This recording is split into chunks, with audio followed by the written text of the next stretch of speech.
Buenas tardes, de Celíaco a Celíaco te saluda una semana más, un viernes más. Estamos hoy con ACELICES, es la Asociación de Celíacos y Sensibles al Gluten El Salvador. Con nosotros hoy charla Carla Saldívar, fundadora y presidenta de la Asociación de Celíacos y Sensibles al Gluten El Salvador. Nos acompaña como siempre nuestra amiga y colaboradora, la licenciada Nora Groisman, y quien les habla, Graciela Irizarse. Le dejo a vos, Nora, empezando con las preguntas. Buenas tardes a ambas y muchas gracias por esta oportunidad de conocerlos y de charlar para toda Latinoamérica. Nora, con todo tuyo. Muchas gracias, Carla, buenas también. Tardes, buenas tardes, Carla. Lo primero que te voy a preguntar es ¿cuándo se fundó la asociación?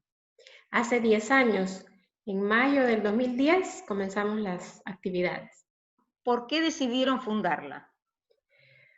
Por la necesidad de ayudar, orientar a las personas con celiaquía y difundir y crear conciencia sobre la condición, porque el desconocimiento sigue siendo enorme. En esa época más, pero aún ahora todavía existe. ¿No había ninguna otra organización que nuclea a los celíacos en El Salvador antes? No, El Salvador es un país pequeñito, 21,000 kilómetros cuadrados, entonces no había ninguna otra asociación, ni hay a este momento otra. ¿Se llamó desde sus inicios así? ¿Incluyeron a los sensibles al gluten desde el inicio? No, inicialmente estábamos enfocados solo para los celíacos, pero en la medida en que se tuvo conocimiento de la sensibilidad al gluten y vimos que al final compartimos el mismo objetivo de vivir libres de gluten. Entonces, por eso se incluyeron, y considerando que incluso es más alto el porcentaje de personas con sensibilidad, aunque no hay todavía consenso de que cuántos son, pero algunos dicen 6, 7, 10 y hasta 40, 50% de la población que podría ser sensible, y que es natural que se llegue a pensar así porque nadie tiene las enzimas para procesar el gluten. Entonces, por eso fue que los incluimos también, y el comité consultivo, que está formado por médicos, consideraron que también era desde el punto de vista médico, razonable hacerlo. ¿Qué metas tiene la asociación? ¿Qué cosas hace? Nosotros tenemos como principal labor la difusión, educación y concienciación de la celiaquía.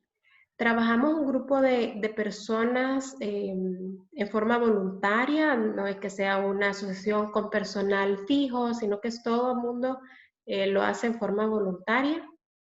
Tenemos pues nuestros trabajos, nuestro empleo, y adicionalmente pues hacemos las labores en pro de los celíacos.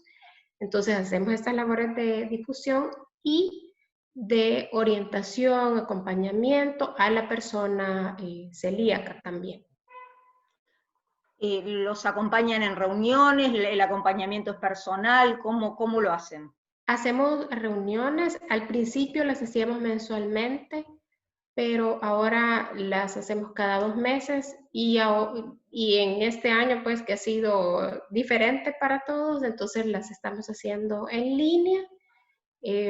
Tuvimos ahí un periodo en que tuvimos una interrupción, pero las hemos retomado y las seguimos haciendo ahora con más regularidad, pero bueno, tratamos de mantener que sea 2 veces al mes. Atendemos consultas por inbox de Facebook y por correo y teléfono también. ¿Tienen socios? ¿Cómo se sostienen económicamente? Ese es un punto complicado, porque si bien es cierto, el celíaco cuando está afligido, la persona que está muy enferma y tiene problema, entonces se acerca, después tiene su diagnóstico y le decimos si puede comer y que no, y se va recuperando. Entonces la persona al principio llega como con entusiasmo y eso, pero después se ausenta. Cuando tiene alguna crisis, entonces vuelve a llegar a las reuniones, pero no tenemos en realidad un grupo estable y constante. Por lo que vos decís, ¿la gente no tiene adherencia a la dieta? Creen que sí, pero la dificultad es que nosotros no tenemos una entidad que esté regulando que los productos que se etiquetan como libres de gluten realmente lo sean. Entonces Claro. la persona a veces consume algo que está etiquetado libre de gluten o que le ofrecen en un restaurante una comida como libre de gluten y después resulta que les va requete mal porque el producto no ha sido ni analizado, ni le hacen ningún test para determinar que no esté, que no tenga, que cuántas partes por millón tiene, o en la cocina donde le prepararon el platillo que le ofrecieron como libre de gluten, no tenían ni la más mínima idea de qué es cocinar libre de gluten, ni asumen la responsabilidad de que están atentando contra la salud y contra la vida de esa persona por estarla engañando con un producto tóxico. Y entonces, volviendo al tema de que si la persona es constante o no, entonces no hay constancia y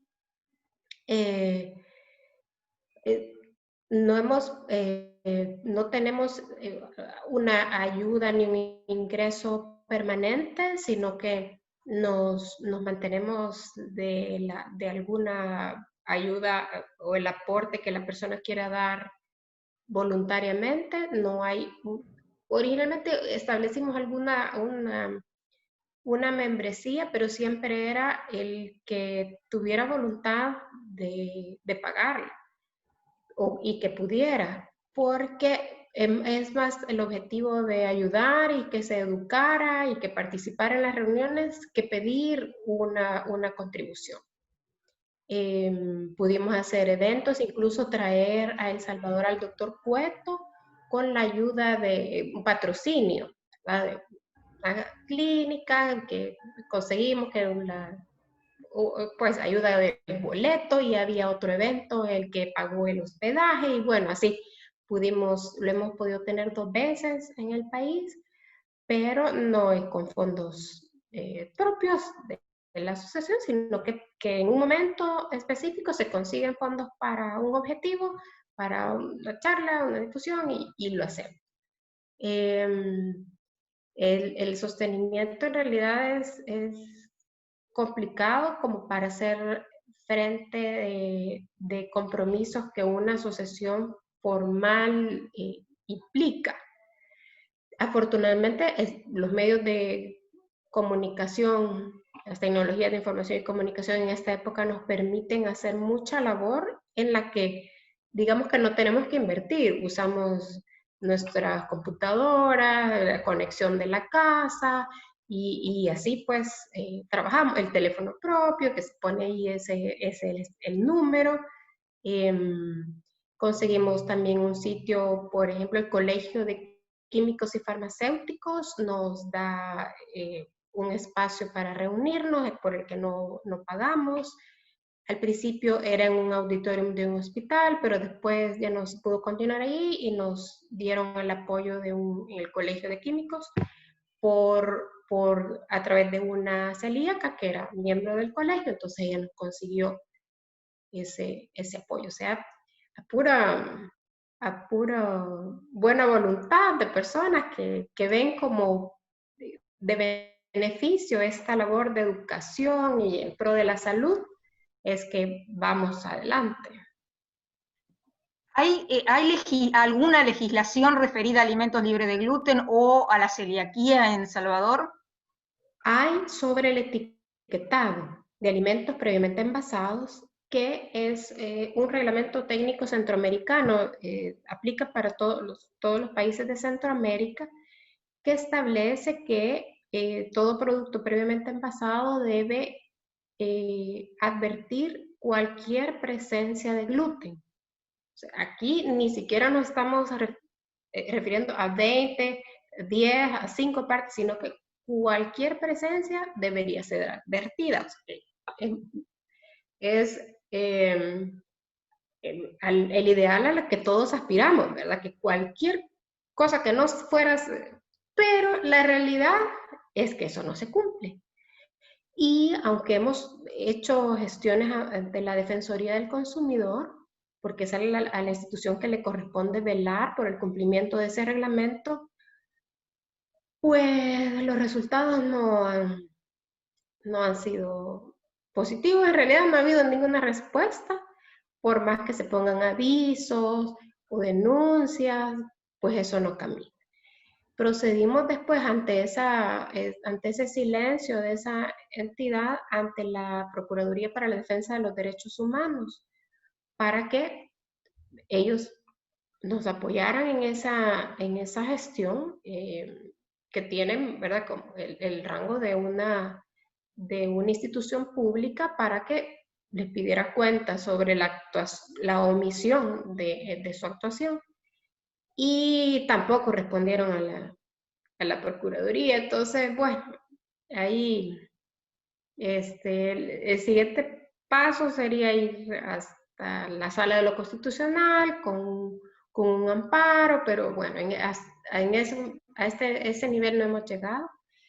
Formamos parte de una mesa de defensa del derecho a la salud con otras asociaciones de personas con diversas condiciones, diabéticos, trasplantados, personas con lupus, hemofilia, un montón de asociaciones ahí representadas en esa mesa, y ahí compartimos problemas comunes que enfrentamos, que no hay respuesta de las instituciones, de las instituciones, sobre todo del sector salud. Por ejemplo, en el caso de los celíacos no existen los reactivos para hacer los análisis serológicos, sino que en el Instituto Salvadoreño del Seguro Social lo que se hace son endoscopías. Los estudios serológicos se hacen únicamente en laboratorios privados y no todas las personas pueden acceder a pagar esos análisis. Entonces, seguimos ahí haciendo, empujando que se garantice el derecho a la salud de las personas ahora a través de la Procuraduría para defensa de los derechos humanos. A veces las personas quizás creen que, sí, que es una cosa casi cosmética ser celíaco, cuando lo ven a comparación de un cáncer o estas otras condiciones, digamos, alguien que va a hemodiálisis o una condición así como más conocida, porque no es que no sea grave la celiaquía, lo que pasa es que sigue siendo desconocida incluso por los profesionales de la salud. Me acuerdo, hay un par de personas que llegaban a las reuniones y nos decían, es que a mí el médico, el endocrinólogo que la trataba en la seguridad social, le decía, no, es que usted no puede ser celíaca porque es pobre. Es una cosa, ¿verdad? Mire, yo he aprendido que eso no tiene nada que ver con lo que yo tenga en mi cartera. A otra le dijeron que porque ella, que esa era una enfermedad de gente blanca, o que estaba muy gorda para ser celíaca. Falta de información. Sí. ¿Logran ir a los medios a informar o a los colegios médicos o para que tengan información sobre todo esto? Hacemos gestiones, solicitudes para poder ir y tener esos espacios. A veces sí hemos tenido bloqueos de personas que no sabemos por qué nos bloquean, incluso con el doctor Cueto. habíamos hecho la gestión para que un canal, y que era un programa, un canal de televisión, un programa que que era dedicado a las mujeres, que cuánto beneficio no hubiera sido, ¿verdad? Que llegara. Y en la sala de espera nos dicen, no, ustedes no están en la agenda para este día, pero sí nos confirmaron. Entonces, específicamente en ese programa nunca nos dieron entrada. Y de ahí en otro igual recuerdo que ya estaba confirmada y de repente, ¿no? Que está cancelado. Entonces, indudablemente las instituciones que enseñan medicina no están informando lo suficiente, porque la comunidad médica, la mayoría no sabe por lo que decís. Incluso aún me acuerdo, me dedico a escribirles a las asociaciones de las especialidades y busco los artículos y todo, digamos que si es de endocrinos, que hay mayor prevalencia en los diabéticos, en las personas con problemas de tiroides y todo. Y me acuerdo que contacté al que estaba de presidente en esa época de la Asociación de Endocrinología, algo así el nombre, y le digo, ¿ha atendido pacientes con problemas de diabetes o tiroides que resulten ser celíacos? ¿No? Y ¿tienen alguna relación esas condiciones? No, no hay ninguna. Y entonces mi siguiente respuesta fue la lista con todos los links de artículos científicos, de revistas científicas de prestigio, y ya nunca me volvió a contestar. ¿En en todo Centroamérica pasa esto? ¿O hay países que están un poco más avanzados, que controlan más y que tienen más conocimientos? Pues yo creo que en Costa Rica es donde están un poco más avanzados, porque en Guatemala sí hay asociación de celíacos, en Honduras y Nicaragua no hay, hasta donde he podido investigar, no hay asociación. ¿Son países donde se consume menos trigo? No, es igual el consumo, sobre todo, yo creo que la penetración que han tenido los productos preenvasados hechos a base de trigo es enorme, que en alguna medida incluso ha podido desplazar otros hechos con base de maíz, y eso hace que todo el mundo esté siempre expuesto al consumo de trigo.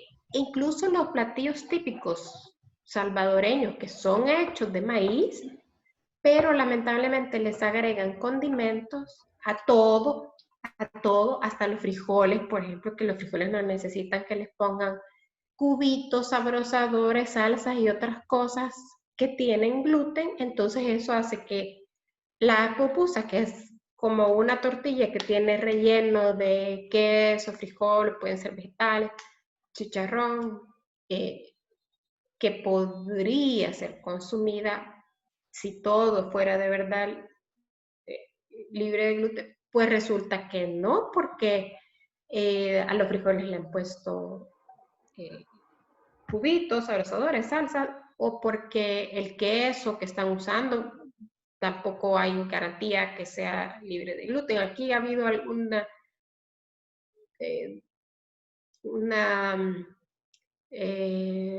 costumbre, o no sé, que hay algunos lácteos que les agregan, yo no sé si es que para que aumente el volumen o para qué que les agregaban harina, decían. Entonces complicado, ya no se puede. En Argentina hay lácteos y hubo lácteos que les agregaban harina. A veces descubrimos harina en la leche en polvo adulterada y a muchos lácteos los hacían con leche en polvo. En los postrecitos para espesar ponen harina a veces, pero en general es de maíz. Pero para hacer los que llaman light, porque tienen leche descremada, le ponen harina de maíz en general, pero puede tener otra. Sí. Lamentablemente. por lo que vos contás, la legislación es muy interesante, pero no se cumple. Sí, así. No hay, dentro de la legislación no dice cómo tendría que controlarse. Dice que corresponde a la Defensoría del Consumidor velar porque existe el correcto etiquetado, y el Ministerio de Salud en velar porque esos alimentos inscritos, esos productos inscritos como libres de gluten, realmente lo sean. Pero en los laboratorios del Ministerio de Salud no están haciendo ese examen. No lo Ellos controlan. ven que no tenga bacterias, otras cosas, pero no análisis para detección de gluten. Claro. Y con los productos importados pasa lo mismo. Sí, y aquí vienen sobre todo, hay mucho producto de Estados Unidos que ingresan y vienen etiquetados libres de gluten a lo loco, ¿verdad? Porque aparte que allá permiten hasta 20 partes por millón. Tal cual. Permiten avena. Yo he consumido algunos que supuestamente son a base de maíz y venían hasta con la certificación que ellos tienen, que es una certificación bien cuestionable, y me da un problema como alrededor de los codos. Típico, Esa es claro, la manifestación que me da a mí, pero a otros puede dar dolor de cabeza, lo que sea, ¿verdad? Y además, como no le podemos hacer así y vernos las vellosidades intestinales, no sabemos qué pasa ahí adentro. Bueno, creo que acá cuando pasa esto, la solución que nos queda es comer la mayor cantidad de alimentos naturales posibles. Así y cuando probamos un producto ultraprocesado que nos hace mal 2 veces, dejar de consumirlo. Así es. Igual con unas galletas de maíz mexicanas que vienen etiquetadas como libres de gluten, y yo les he escrito al fabricante y nunca han contestado. Entonces yo esas les digo, no, esas no hay que consumirlas. Y siempre enfocado en que hay que evitar los procesados, pero si se va a consumir algo, hay que a veces contactar primero al fabricante, y si uno no le dan una respuesta ni que se note que algo saben del tema, es mejor no consumirlo. Claro, pero en Argentina en los inicios contactábamos al fabricante, pero después nos dimos cuenta que los fabricantes muchas veces no sabían que ponían materias primas adulteradas, Sí. que no era suficiente eso, pero si no queda otra es lo que hay. Investigar si tiene noción del tema. Supongo que respecto a medicamentos están peor que alimentos o igual. No está ni regulado, no hay ni obligación de etiquetarlo. Nada. Claro, ahí no tienen otra manera que llamar al laboratorio y ver si tienen idea. Sí. Es complicado. Y en las reuniones entonces alguien comenta, pues yo me he tomado este antigripal y no me ha pasado nada, pero solo es así porque no hay garantía de que sea realmente seguro. Y tampoco vamos a estar, nadie está comprando las tiras como para hacer las pruebas para todo lo que come o las medicinas. ¿Tenés idea si en otro país de Centroamérica, por ejemplo en Costa Rica, hay controles? Supe que iban a comenzar a hacer, a otorgar un certificado. No tengo más información sobre la garantía de ese certificado y que se hacen auditorías posteriores, porque no solo es obtener el certificado y ya, ¿verdad? ¿Okay? Claro. Que haya seguridad sobre eso. En Estados Unidos existe un límite de 20 ppm, pero hay asociaciones que certifican a 5 ppm.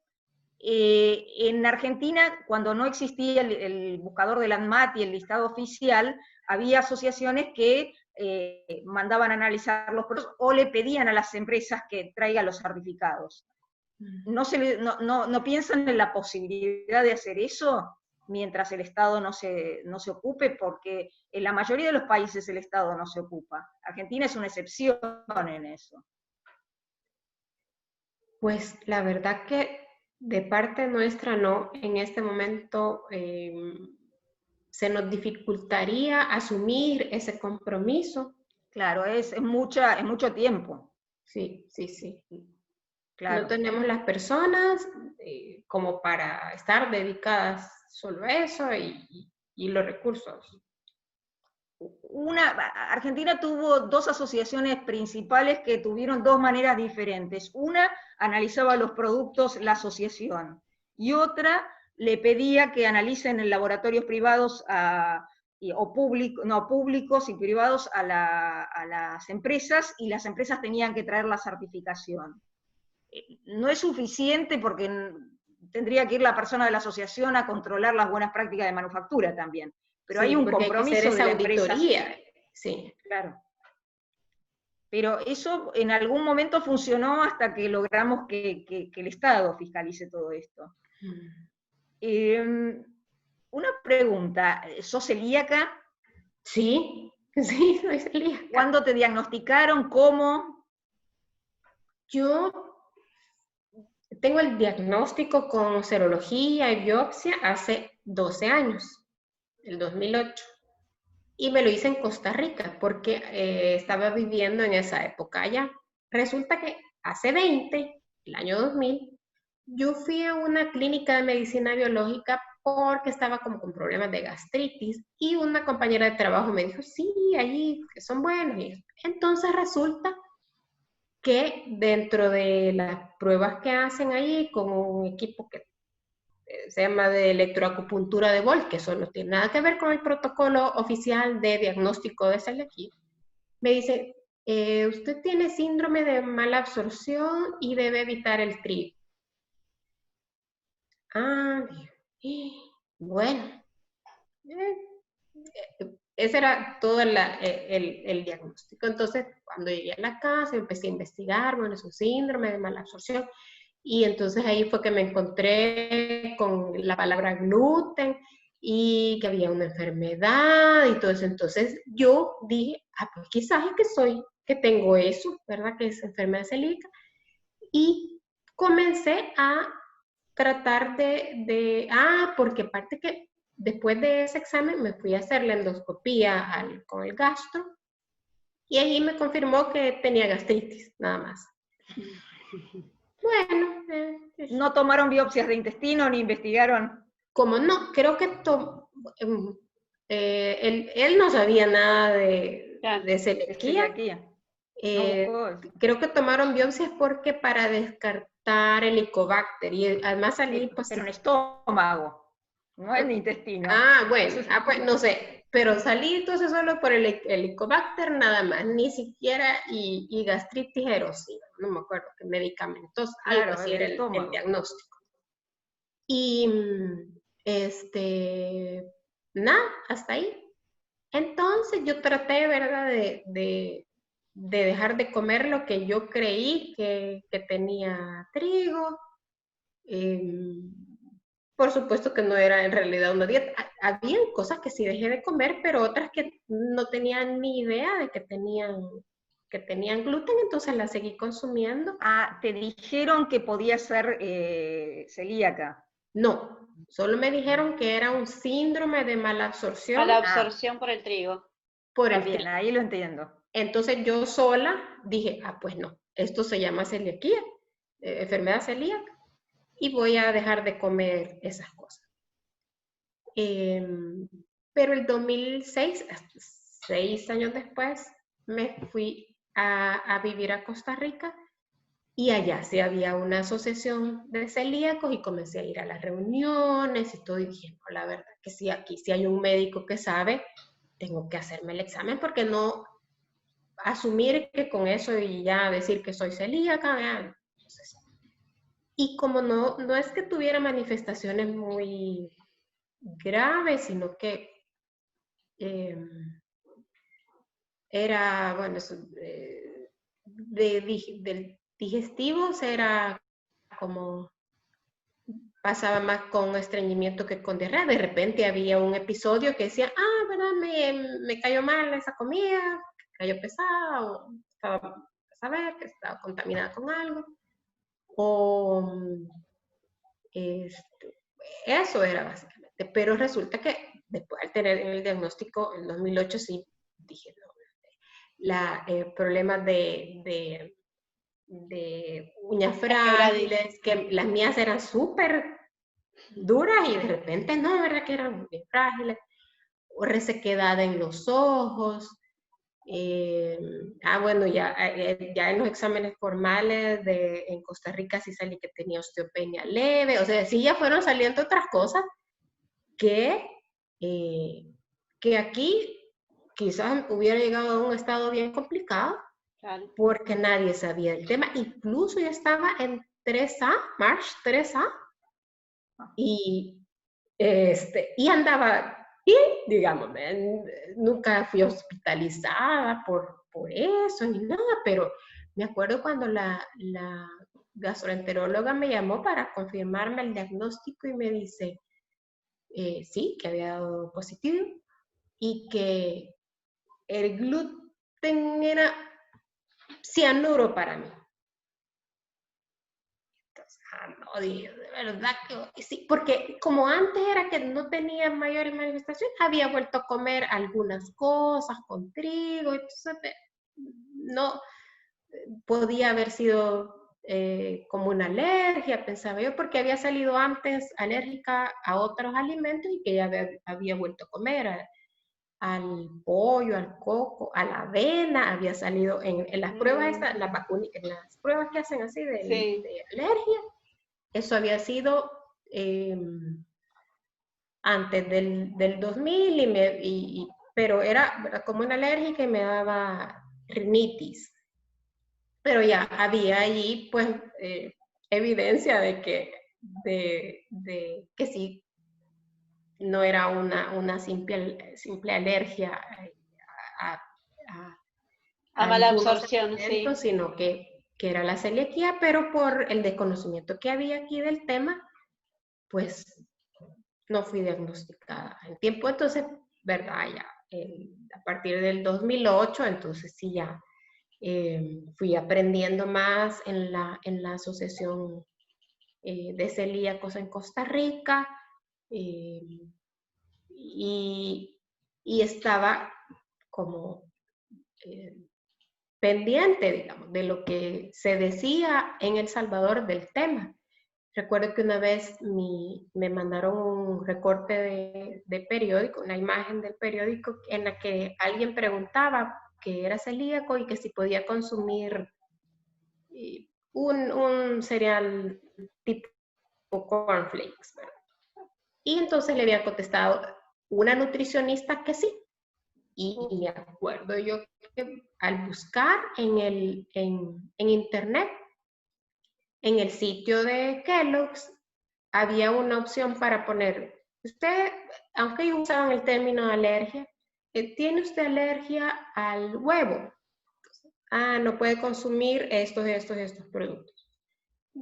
No puedo consumir avena. Entonces no consume. Cuando ponía gluten, decía, lo sentimos, no tenemos ningún producto libre de gluten.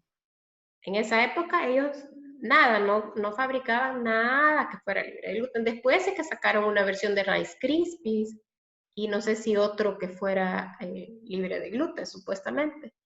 Entonces, me acuerdo que cómo es que esa nutricionista le está diciendo a una persona por el periódico que sí que puede consumir eso.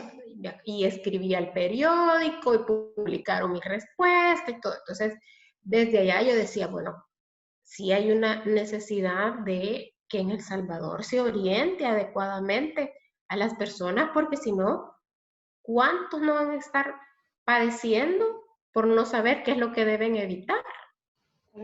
Que no hay necesidad de consumir medicamentos, de gastar en medicina, sino que solo saber qué es lo que sí podemos comer.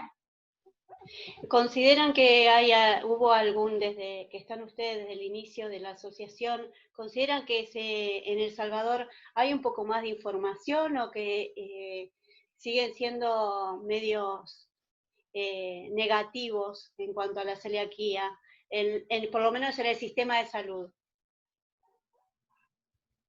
Creo que sí, hay un poquito más de conocimiento, todavía no es suficiente, porque como se ha hecho discusión y tratando de educar a la población en general también, porque como los médicos no se han dejado, pero entonces ya la persona puede llegar con el médico y decirle, cuestionarle y decirle, ¿no será que es que mi problema es porque soy celíaca y no me han diagnosticado?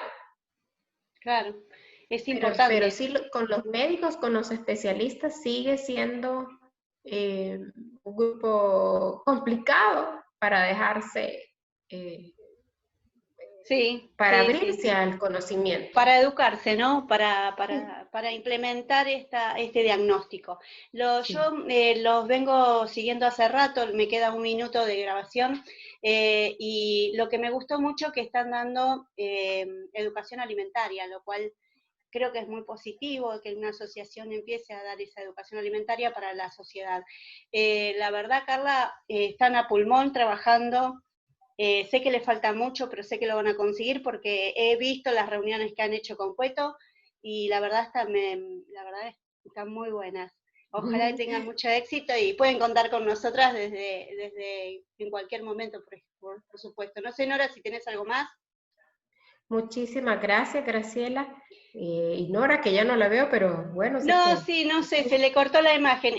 Ya te agradezco, sé que tenés cosas que hacer, me los dijiste. Ojalá que nos puedas dar otra oportunidad. Muchas gracias, El Salvador, y bueno, cuenten con nosotras y nosotras vamos a seguir en contacto.